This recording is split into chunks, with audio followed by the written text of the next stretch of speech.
মই কোকৰাঝাৰ CGM কোডৰ তেখেতক মই ধন্যবাদ জনাইছোঁ যে আমাৰ কাৰণে বেল একচেপ্টেড কৰিছে তাৰ কাৰণে মই দ্বিতীয়ত আমাৰ যিমানখিনি বিটিআৰ বাকী ৰাইজ তেখেতসকলক মই ধন্যবাদ জনাইছোঁ যিবিলাকে আমাক মনত পৰিলে গীৰ্জা মন্দিৰ আমাৰ কাৰণে প্ৰাৰ্থনা কৰিলে সকলোৰ কাৰণে মই ধন্যবাদ যাচিছোঁ দ্বিতীয়ত আৰু আমাৰ Kokrajhar police SP additional SP যিমানখিনি কৰ্মকৰ্তা আছে OC তেখেতসকলক মই ধন্যবাদ জনাইছোঁ যে 6-7 তাৰিখৰ পৰা যিমানখিনি ৰেচপেক্ট দিব লাগে ৰেচপেক্ট মোক দিছে খাবলৈ দিছে থাকিবলৈ দিছে শুবলৈ দিছে তাৰ কাৰণে মই ধন্যবাদ যাচিছোঁ আৰু যোনে মোৰ কেছটো লৈছিল এডিশ্যনেল SP নৱনীতা শৰ্মা বাইদেউ তেখেতক মই ধন্যবাদ জনাইছোঁ মই কথা পাতি ভাল লাগিছে ব্যৱহাৰ ভাল কৰিছে ৰেচপেক্ট দিছে সাউথ ইণ্ডিয়ান ফিল্মতে দেখা পাইছিলোঁ যে হিৰোইন মাইকী হিৰোইন মানে দেখা পায় আৰু কোকৰাঝাৰত দেখা পালোঁ যিকোনো মই বাইদেউক ধন্যবাদ দিছোঁ কিন্তু বিটিআৰ বাকীৰ কাৰণে হৃদয়ত কি আছে মইতো কিন্তু নাজানো এতিয়া আপোনালোকৰ মাজত মই বিশেষ কথা মই ক'ব যোৱা নাই মোক কি কাৰণত আনিছে বা কি কাৰণত জেল খাটিব লগা হৈছে এইবিলাক কথা মই পিছত আস্তেকে ক'ম এতিয়া আপোনালোকৰ মাজত মই এইটোৱে ক'ব বিচাৰিম ৰাইজ বিটিআৰ বাকী ৰাইজ মই কোনো ক্ৰিমিনেল ব্যক্তি নহয় মই এজন সাধাৰণ কন্ট্ৰেক্টৰ হয় বা কনষ্টিটিউশ্যন বনাই বা সংগঠন বনাই কাকবা মানে ধুমকি দিয়া বা কাকবা গুলাই হত্যা কৰিব পৰা কলিজা মোৰ নাই মই এজন গান লিখিব পাৰোঁ আৰু গান গাব পাৰোঁ দেখিছোঁ আৰু শুনিছোঁ যে আৰ্মছ এক্ট আমাক কৰিছে কিন্তু মই আজি আপোনালোকৰ মাজত মই ক'ম এই আঙ্গুলি ট্ৰিগাৰৰ কাৰণে নহয় মই চেছ খেলিব ভাল পাওঁ জেলতো চেছ খেলিছোঁ বাহিৰতো চেছ খেলোঁ চেছৰ খেলা কেনেকুৱা ৰাইজক কেনেকুৱা ৰাজা কেনেকুৱা বচাব লাগে আৰু নিজৰ বাউণ্ডাৰী কেনেকুৱা বচাব লাগে ইয়াৰ ফৰ্মুলা কৰি মই ভাল পাওঁ বহুত সুধিলোঁ ৰেমায়ণত বহুত সুধিলোঁ বহুত কথা ক'লোঁ ময়ো ক'লোঁ IGP হওক IBৰ মানুহ হওক CBIৰ মানুহ হওক আৰু আমাৰ মাননীয় DGP সকলো ব্যক্তিবিলাকে সুধিলে আৰু ময়ো জবাব দিলোঁ তেখেতৰ পৰা মই শুনিলোঁ শেষ মুহূৰ্তত মাননীয় DGP ডাঙৰীয়া মোক এটা কথা ক'লে লাষ্টত শেষ মুহূৰ্তত যে বিক্ৰম দৈমাৰী মই তোমাক আজি একো দিব নোৱাৰোঁ তোমাৰ পৰা মোক একো নালাগে বাছ তুমি এজন ভাল কন্ট্ৰেক্টৰ হৈ থকাটো মই বিচাৰোঁ ইয়েছ মই একচেপ্ট কৰিছোঁ কিন্তু মই আজি ক'ম এটেনশ্যন প্লিজ অনাৰেবল DGP ডাঙৰীয়া মিষ্টাৰ JP সিং ছাৰ আজি মই আপোনাৰ তাক খুজিম আপুনি যদি শুনে অলপ সময় হ'লেও মোৰ কথা আপুনি যেন শুনিবলৈ চেষ্টা কৰে আপুনি এই বিটিআৰ বাকীৰ কাৰণে মই আপোনাৰ তাক খুজিম মোৰ পাৰ্চনেল কাৰণে নহয় আপুনি যিটো কৈছে মোৰ তোমাৰ পৰা একো নালাগে কিন্তু আজি মই খুজিম এই বিটিআৰ বাকীৰ কাৰণে বা ৰাইজক বিশেষকৈ বড়োবিলাকৰ কাৰণে আপুনি মৰম স্নেহ প্ৰদান কৰক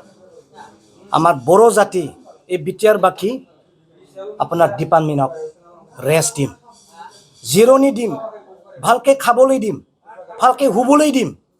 আপুনি মৰম কৰক ছুটি আপুনিও যদি এই পুলিচ প্ৰশাসনক লৈ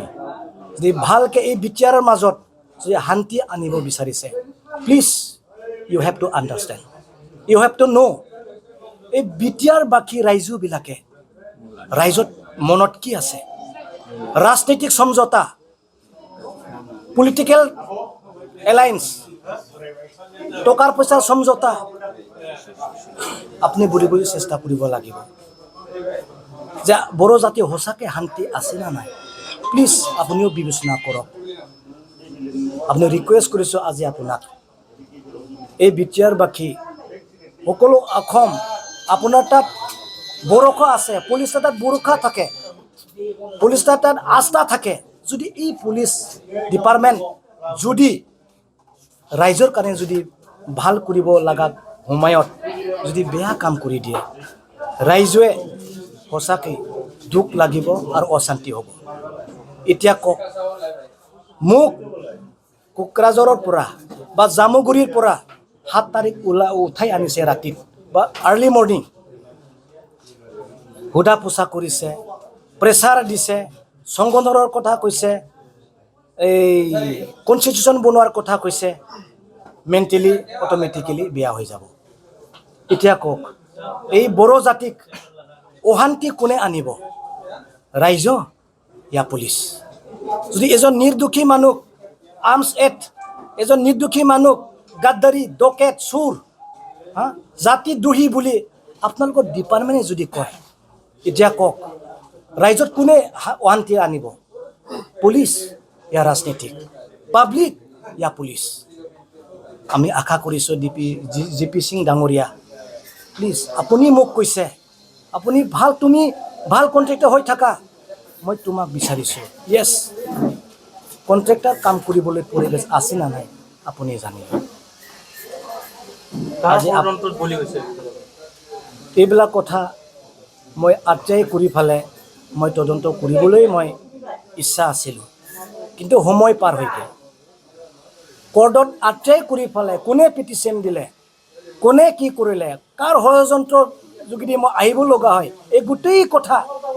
মই হাইকোৰ্ট কৰিম বুলি মই প্ৰস্তুত আছিলোঁ। কিন্তু 1 মাহৰ আগত কৰিলেহেঁতেন মই প্ৰচিড কৰিব পাৰিলোঁ হয়, কিন্তু আজি সময় পাৰ হৈ গ'ল। এই কাম মই গম পোৱা নাই। আনকি পুলিচক মই ধন্যবাদ দিছোঁ, বিক্ৰম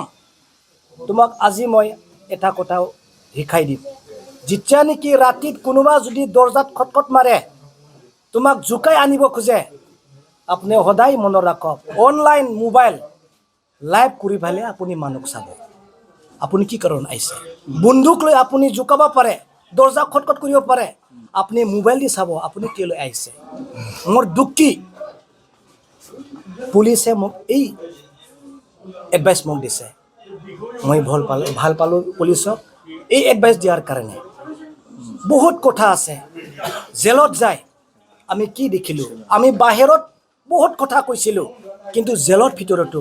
বহুত দুখৰ কথা ভাবিব নোৱাৰা কাহানী হৈ আছে, যিবিলাকে এতিয়া এই লাষ্ট মাৰ্চত 3জন NDP যাব জীৱন কাৰাদণ্ড পাব লগা হৈছে। এইবিলাক আমি দেখা পালোঁ। আফটাৰ পিছ একত মাননীয় আমাৰ প্ৰমোদ ছাৰে কৈছে, হয় আমি NDPৰ কাৰণে কাম কৰি আছোঁ, ওলাবলৈ চেষ্টা কৰি আছোঁ, শান্তি আনিবলৈ চেষ্টা কৰি আছোঁ, কিন্তু চাওক আপোনালোকে পেপাৰত দেখা পাইছে, মিডিয়াত দেখা পাইছে 3জন ব্যক্তি অলৰেডি কনভিক্টেড, সাৰা জীৱন যাপন জেলতে খাটিব লাগিব, কিমান বছৰ নাজানো। মই পিছত ক'ম আৰু বাকী কথা আজি এইটোৱে। Thank U.